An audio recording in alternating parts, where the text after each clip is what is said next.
Hello YouTube fam, it's me Blanche. Welcome to Feast in the Middle East, and today I'm going to shake things up a bit and take you on a ride along with me on what I eat in a day, especially a busy day like this where I work at NBC. This day is basically a combination of some advanced meal prep that I did along with some grab and go snacks, because that's the only way I could survive a crazy day like this. So join me for the ride and I will show you exactly what I do from beginning to end.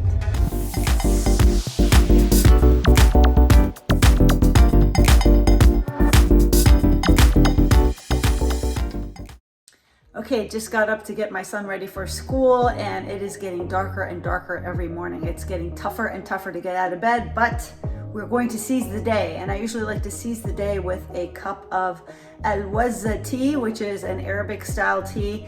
It's got like the perfect flavor, and I'm used to it from growing up on this pretty much all my life. Let me show you how I prep it.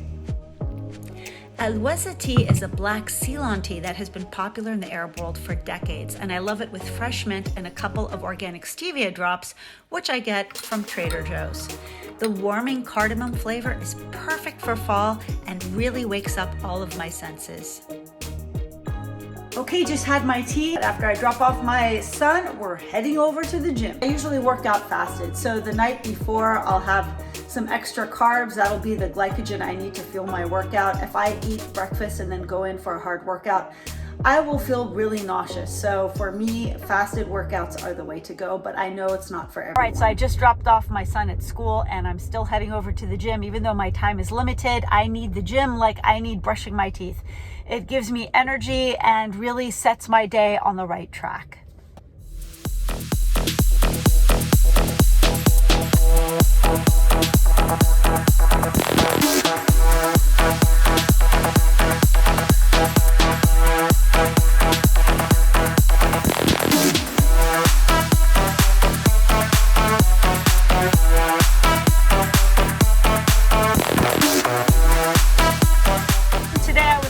Sometimes I don't feel it, but I still show up because I think movement is so important. Whether you do it at home or whether you do it at the gym, doesn't matter. The important thing is to get moving, and that will energize your day.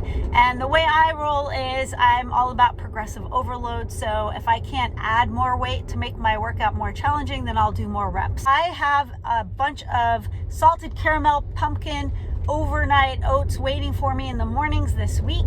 I'll switch it up. Sometimes I eat eggs for breakfast or sausage, but I do eat breakfast a little bit later in the day. So whether it's savory or sweet, I'm down for the cause. And let me show you how I prepared these overnight oats earlier this week. I start out with a third cup of old-fashioned organic oats. Then add 2 tablespoons of pumpkin puree. I follow that up with a 1/4 teaspoon of pumpkin pie spice and a 1/2 scoop of salted caramel whey protein. My favorite is EHP Labs, but use whichever kind you like. For that caramel maple flavor, I use 2 tablespoons of sugar-free maple syrup. Then I add a 1/4 cup of coconut milk. And that's pretty much it for the base. Just combine thoroughly, cover. You could store them in ramekins in the refrigerator for a week, and then you could top it with whatever fruit or nut butter you like. I personally love sliced bananas or persimmons once they hit the farmer's market. I can't wait for those. And then as far as nuts, I love pecans, walnuts, or pistachios. Now for my main topping, it's all about American Dream nut butter. I have a coupon code for you guys. If you want to use Blanche10 at checkout, get 10% off, or use the link in my description. This is the pumpkin cheesecake flavor. It's seasonal. They won't carry this all year round. I already finished 1 jar and opened another, and I'm ordering a 3rd. So I'm really addicted to this stuff. A little bit goes a long way. It's got this creamy cheesecake flavor, and I usually use about a tablespoon on top. This elevates my overnight oats to a level of decadence and dessert I can't even describe. You're just gonna have to try it for yourself to understand the nirvana here. Okay, so we cleaned up after going to the gym. Woo, I was sweating, so it was nice to take a shower. Felt really good. Get my makeup on, my outfit ready, and what I'm going to do is right now just like look at all of the questions that I have prepared for the cast of Moulin Rouge. I'm going to be interviewing the cast. They have the musical here in San Francisco. It's won like 10 Tony Awards. And it's really nice to see theater back in action and to be able to interview all of the artists there. As I get ready, one thing I do other than read is also get some food ready. Now, I don't go into huge meal prep because I frankly don't have that much time to eat. And I don't want to eat something that bloats me and slows me down. So I just take some grab and go snacks. So let me show you what I have prepared in the kitchen. Let's go downstairs right now. Okay, so here are my grab and go snacks. Here I have some roasted zucchini and mushrooms sprinkled with a little Parmesan cheese. I know it doesn't look that appetizing because I did it a day in advance, but honestly, it's great to just slurp down with a fork when I'm in a rush. I have 2 hard-boiled eggs, some protein, healthy fats, and then a Built bar, which is great because I could definitely eat this on the go. This is my favorite kind of protein bar. The coconut one is my favorite because it tastes like an Almond Joy. For 1 bar, 130 calories, 2.5 grams of fat, 6 grams of fiber, 18 grams of carbs, and look at the protein, super filling protein, 17 whole grams. I also like to take olives because it's a key component of the Mediterranean diet. They're easy to pop into my mouth when I'm hungry, and they give me sustained energy, not the crazy sugar crash and burn kind of energy. Almost forgot a big jug of water. Sometimes I put electrolytes in it if it's a super hot day, and I always like to put positive messages on my water bottles like this one, think outside the box. How can I do things differently? So that's what we've got going on for our grab and go snacks, and I'll see you guys at the theater. So here is the bar, the Built bar that I was telling you about, nice and chocolatey. And yeah, it's just like a sort of Mounds or Almond Joy situation, super yummy and very filling.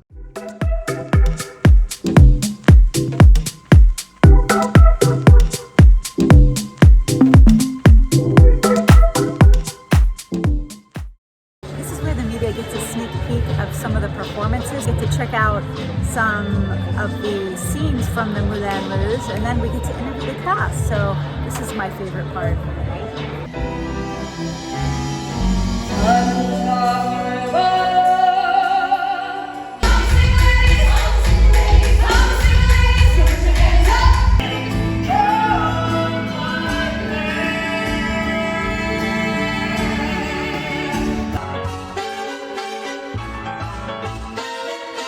I'm here in the Orpheum Theater in San Francisco, where we're going to go behind the scenes and meet the cast of the Tony Award-winning Moulin Rouge, the musical. What was your favorite number to sing, both of you? I love singing Come What May. It's a super iconic song because of Moulin Rouge, the movie, and a lot of people really feel very emotionally connected to that song. They feel like they want it to be their wedding song. My brother was getting married. He was like, "Can you sing that at my wedding?" I'm like, "Oh my gosh, of course." It's so cute. Oh, look at your brother.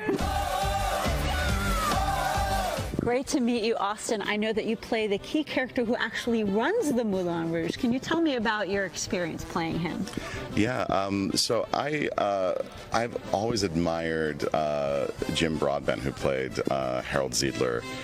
Now, I never imagined as a kid when I was watching it that I would literally be playing the role one day. That was so fun to meet the cast, and now I am starving. No time to eat all day. And fortunately, what I do is I meal prep on the weekends when I have situations like this. Make dinner, make sure that it's ready to be heated up by the family when they get home, and of course, for when I get home. And let me show you what's on the menu tonight. I actually meal prepped this eggplant and lamb casserole a week in advance, and I put it in the freezer. This recipe is called mnezzela, which is basically a Palestinian version of moussaka, which I serve with my YouTube famous garlic turmeric rice. I actually have the recipe on my channel, which I will link in the card above. The recipe is also in my cookbook, and the steps are so simple. I just peel about 3 large eggplant and I slice them about 1 inch thick. I just salt them and squeeze them of moisture, then brush them with olive oil and broil in the oven for about 10 minutes. These eggplant slices are super handy for meal prep because I use them not only in this casserole, but I also put them in sandwiches and even salads. But for this casserole, I use the eggplant as a sort of lasagna, where I layer the eggplant with braised lamb. Now, in my previous episode, I used chicken, but here's the lamb version. I add a couple of tablespoons of olive oil, then I add a chopped onion, about 4 cloves of minced garlic, and I saute until soft. Then I add a pound of ground lamb and I season it with salt and pepper to taste. I add a rounded teaspoon of allspice, and then I saute until the lamb is nice and braised. Now it's time for the assembly. In a 9x13 casserole dish, I add a layer of eggplant, and then I put the entire lamb mixture on top, and then I add a second layer of the eggplant on top of that. If I have the time, I make my own tomato sauce from scratch, but when I am in a rush like this, I use a really good quality organic marinara, which I just put on the very top. This is what makes it different than Greek moussaka, which uses a white sauce. This is a lighter red sauce. At this point, you could bake it in the oven at 375 degrees for half an hour, or you can freeze it by covering it and putting it in the freezer for later use when you're ready to bake it. I also meal prepped the rice the night before, so all my family had to do that day was bake it in the oven so that when I get home, I can put myself a bowl of garlic turmeric rice with a nice thick slab of this awesome casserole. The final garnish is a few toasted pine nuts, and I am in heaven. Nothing like Middle Eastern comfort food for me. I hope you enjoyed today's episode, got to join me on what I eat and do in a day. If you want to see more content like this, let me know in the comments below. I really appreciate your feedback, guys. Until next time, I'll be back soon.